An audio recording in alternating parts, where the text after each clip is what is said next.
پہلے تو میں نے مسلمانوں کے اخلاق سنے تھے، اب تو میں نے دیکھ بھی لیے۔ پر یہ بتا جب 12,000 آیا تھا جان کیوں نہیں چھڑائی؟ تو حضرت چارہ کاٹتے کاٹتے رو پڑے، فرمانے لگے تو نہیں نہ جانتا یہ بیٹیاں سانجی ہوتی ہیں، پتہ نہیں نا؟ میرے رسول پاک نے تو حاتم تائی کی بیٹی کے سر پہ کپڑا رکھ کے کہا تھا بیٹیاں برابر ہوتی ہیں، تو یہ نہیں پتا جب اس کی 6 بیٹیوں کی شادی ہوئی ہے میرے اندر روحانیت کتنی بڑی ہے۔ فرمایا پھر 12,000 آیا ہے تو 2-4 بچیاں پھر گئی ہیں، تو یہ نہیں پتا میں اندر سے راضی کتنا ہوں، میں تیری نوکری کرتا رہوں گا، پتہ نہیں اللہ کتنی بیٹیوں کو بیاہ دے گا۔ اتنا رویا وہ عیسائی کے پیروں میں بیٹھ گیا، کہنے لگا بابا میں نے تیری مخالفت کی ہے پر تیرے قریب آ کے پتہ چلا ہے کہ تو بہت اونچے اخلاق کا مالک ہے، اور اگر تیرا یہ مقام ہے تو تجھے اخلاق سکھانے والے محمد عربی کی شان کتنی ہوگی۔ ظالم کی بولیے جاتے نہیں لوگ جھوٹے گواہ بن کے، وکیل صاحب کو نہیں پتا ہوتا کہ یہ بندہ مجرم ہے جو میرے پاس آیا، کیا مجرموں کے وکیل نہیں ہوتے؟ بولے تو اس کو پتا نہیں ہوتا وکیل صاحب کو کہ یہ صاحب مجرم ہے، میرے پاس مقدمہ لے کے آئے، اور اگر بے ادبی نہ ہو جائے تو میرا خیال ہے قاضی عدالت کو بھی پتا ہوتا ہے کہ مجرم کون ہے اور مظلوم۔ میرے نبی پاک صلی اللہ علیہ وسلم نے اس قدر زیادہ سختی فرمائی اس مسئلے میں، فرمایا جس کو پتا تھا کہ فلاں آدمی ظالم ہے، ظلم کر رہا، پھر وہ ظالم کا گواہ بنا یا اس نے ظالم کی مدد کی، کتنی کی؟ شارحین لکھتے ہیں چاہے اس نے ایک جملہ بول کے کی، چاہے ایک، سارے بولیے، چاہے ایک غریب کو اس نے ظلم کیا تو کہتے ہیں علاج یہ سی، چاہے ایک جملہ بول کے کی، شارحین اس حدیث کی شرح میں لکھتے ہیں ایک جملہ بول کے چاہے مدد کی، جس بندے نے کسی ظالم کی مدد کی کسی مقدمے میں یا کسی صورت میں اور اسے پتا تھا یہ ظالم ہے، میرے نبی پاک صلی اللہ تعالی علیہ وسلم فرماتے ہیں اگر اس نے مدد کی، ابھی ظالم کی بات نہیں ہو رہی، ظالم کے مددگار کی بات ہو رہی، اگر کسی نے ظالم کی مدد کی تو حضور فرماتے ہیں خدا بھی اس سے بری ذمہ ہے، رسول بھی اس سے بری ذمہ ہے۔ سنبھال کے رکھے اپنی نمازیں، قربانیاں، حج، زکوٰۃ سنبھال کے رکھے۔ اگر ظالموں کا مددگار ہے، الیکشن آ لینے دے، آپ کو نظر آ جائے گا کون کون ظالموں کا مددگار ہے، نظر آ جائے گا۔ اپنی جیب سے لوگ پیسے دے کے ظالموں کی مدد کریں گے، ان کے فلیکس چھپوائیں گے، بورڈ لگوائیں گے، جیبوں سے پیسے دے کے۔ ہم نے خود آگ لگائی ہے چمن میں اپنے، بے سبب گردشی ایام کو الزام نہ دو، ہم نے خود نور کا ظلمت سے کیا ہے سودا، کر کے توہین سحر شام کو الزام نہ دو۔ ظالموں کے مددگار میدان میں آ گئے، یہ چھوٹا لفظ نہیں، میرے حبیب پاک صلی اللہ علیہ وسلم نے فرمایا جو ظالم کا مددگار ہے سن لے جو سجن کے ساتھ کچہری جاتا ہے، وہ یاد رکھے جو دوست کا گواہ بنتا ہے، وہ یاد رکھے جو کہتا ہے میں مانگی گیا تھا، مجھے بلایا گیا تھا قبضہ چھڑانے کے لیے کسی غریب بیوہ کی جائیداد پہ، کب وہ سن لے تو مدد کر کے نہیں آیا، تو خدا کے ذمے سے نکل گیا۔ رسول پاک نے فرمایا تیرا میرا تعلق ختم ہو گیا، تو ظالم کا مددگار ہو گیا۔ پھر تو کہتا میں بے چین ہوں، میں بے قرار ہوں، میں آزمائش کا شکار ہوں، پلٹ کے دیکھ تو صحیح تیرا گناہ کتنا بڑا ہے۔ میرے نبی پاک صلی اللہ علیہ وسلم کا ایک اور فرمان سن لیں، ابن ماجہ ابو داؤد میں موجود ہے، اس حدیث کو آپ نے یاد کر لینا ہے، کر لیں گے انشاءاللہ، سارے کہیے انشاءاللہ کر لیں گے یاد۔ حضور صلی اللہ علیہ وسلم نے فرمایا اگر تو ظالم کی مدد کرے گا نا،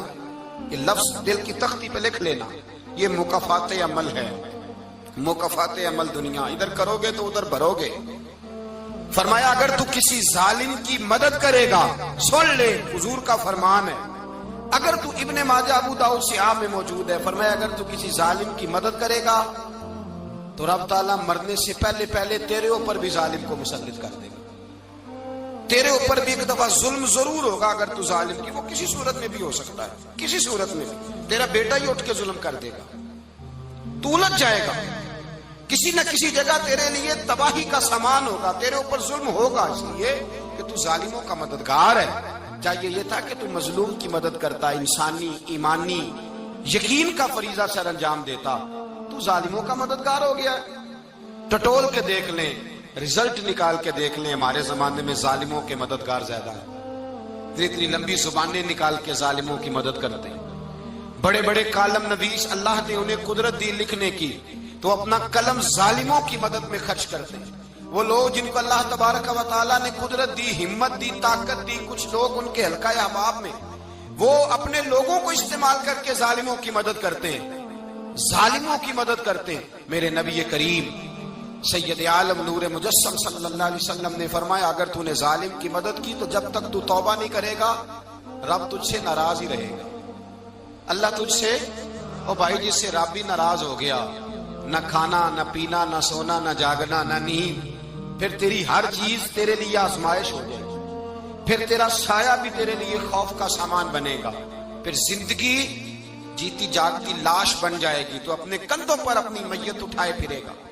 جب تو ظالم کا مددگار ہوگا۔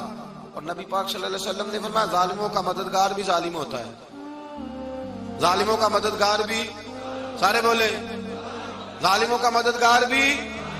نہیں، کو نہیں، آپ سارے نہیں بولے، ایک دفعہ بولے ظالموں کا مددگار بھی، پکی بات ہے، ظالموں کا مددگار بھی۔ اللہ اکبر، جس کا یارانہ ہو،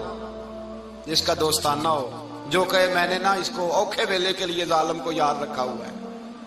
کبھی مشکل میں رکھے نہیں ہوئے لوگوں نے ظالم دوست، کہتے میں نے رکھے ہوئے ہیں، بلکہ ہمارے دیہات میں تو کہتے ہیں میں نے بازو بنائے ہوئے ہیں۔ کس کو بازو بنا لیا؟ ظالم بھی کبھی بازو ہوتا ہے، جو ظلم کی تلوار لیے میدان میں کھڑا ہے۔ قارون، حامان، فرعون، نمرود کا حال نہیں لوگوں نے دیکھا؟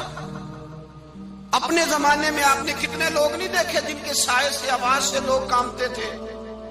پھر پولیس کی گاڑیوں میں وہ اس طرح مردہ پڑے کہ دنیا نے تماشا دیکھا ان کا۔ یہ رنگ ہم نے دیکھے نہیں اپنے آنکھوں سے۔ فرمایا ظالم کا مددگار بھی، جو کار میں بٹھا کے لے کے گیا وہ بھی ظالم، جس نے چائے پلائی وہ بھی، جس شخص نے کھانا کھلایا وہ بھی، جو کچہری تک ساتھ گیا وہ بھی، جس نے فلیکس کے نیچے، بڑے شرابی کے نیچے چھوٹی اپنی فوٹو لگائی وہ بھی، جو ووٹ کی پرچی ڈالنے گیا وہ بھی۔ کہہ دینا باہر نکل کے کہ حضرت صاحب نے سیاسی تقریر کی ہے، کہہ دینا، پر بات تو سچی ہے نا۔ خو کرے ہم تو سے تھوڑا سا گلا بھی سن لے، خو کرے ہم تو سے تھوڑا سا بھی گلا۔ امام مالک کے پاس ایک بندہ آیا، اس نے کہا حضور میں درزی ہوں، ایک ظالم بادشاہ مجھ سے کپڑے سلواتا ہے، میں تو ظالموں کا مددگار نہیں نا۔ ایک ظالم بادشاہ مجھ سے، حضور میں تو مددگار نہیں نا ظالموں کا، جو فرمایا ظالموں کا مددگار بھی ظالم ہوتا ہے، تو کپڑے لے کے آتا ہے میں سی کے دے دیتا ہوں، ذمہ داری نہیں۔ ایک آدمی دکاندار ہے، اس سے کوئی بندہ چیز خریدنے آئے گا تو تھوڑی کہے گا میں نے نہیں دینی، تو دے گا۔ کوئی بندہ اگر کسی شخص سے کوئی کام کہتا ہے جو اس کی فیلڈ ہے، اس کا شعبہ ہے، اس کا معاش کا وہ سلسلہ ہے، کہتے ہیں یا رسول اللہ صلی اللہ علیہ وسلم ظالموں کا مددگار بھی ظالم، حضور نے فرما دیا۔ تو امام مالک سے بندے نے مسئلہ پوچھا، دل کی تختی پہ لکھنے والی باتیں ہیں، کہا حضور میں درزی ہوں، ظالم کپڑے سلواتے ہیں، میں تو مددگار نہیں نا۔ امام صاحب کہنے لگے نہیں، مددگار تو وہ ہوگا جو تجھے سوئی دھاگا فراہم کرے گا، تو تو پورے کپڑے سی کے دیتا ہے، تو تو خود بہت بڑا ظالم ہے، تو پورے سوٹ سی کے دیتا ہے، تو بہت بڑا ظالم خود ہے۔ مددگار تو وہ ہوگا جو تجھے دھاگا دے گا، جو تجھے بٹن دے گا، جو تجھے نلکی دے گا۔ جو ظالم سے اتنی نفرت ظلم کر کے بندہ ہے،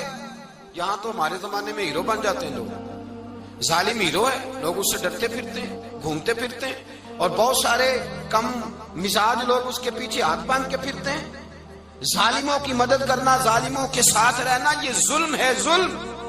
یہ زیادتی ہے۔ میرے نبی پاک صلی اللہ تعالی علیہ وآلہ وسلم نے ارشاد فرمایا، یاد رکھو رب فرماتا ہے میں مظلوم کی مدد ضرور کروں گا، چاہے جلدی کروں چاہے دیر سے کروں، میں مظلوم کی مدد۔ اور حضور صلی اللہ علیہ وسلم نے فرمایا ہے، حضرت معاذ بن جبل کہتے ہیں حضور نے مجھے یمن کا گورنر بنایا، جب میں جانے لگا نا تو حضور نے بڑی نصیحتیں کی، بخاری میں موجود ہے، فرماتے ہیں جب میں پلٹنے لگا تو میرے رسول نے فرمایا معاذ ایک منٹ ٹھہر جا، ایک بات میری یاد رکھنا، اس کو نہ بھولنا۔ کہا حضور کیا؟ فرمایا دیکھنا کسی پہ ظلم نہ کر بیٹھنا، کہیں تجھ سے زیادتی نہ ہو جائے۔ محبوبہ پھر حضور نے فرمایا سن میرے معاذ، میں تجھے گورنر بنا رہا ہوں، زیادتی نہ کر بیٹھنا۔ یا رسول اللہ صلی اللہ علیہ وسلم کیا ہوتا ہے؟ تو میرے کریم نے فرمایا جب مظلوم دعا کے لیے ہاتھ اٹھاتا ہے تو عرش کا مالک کہتا ہے فرشتوں پیچھے ہٹ جاؤ، عرش کا مالک کہتا ہے فرشتوں پیچھے ہٹ جاؤ۔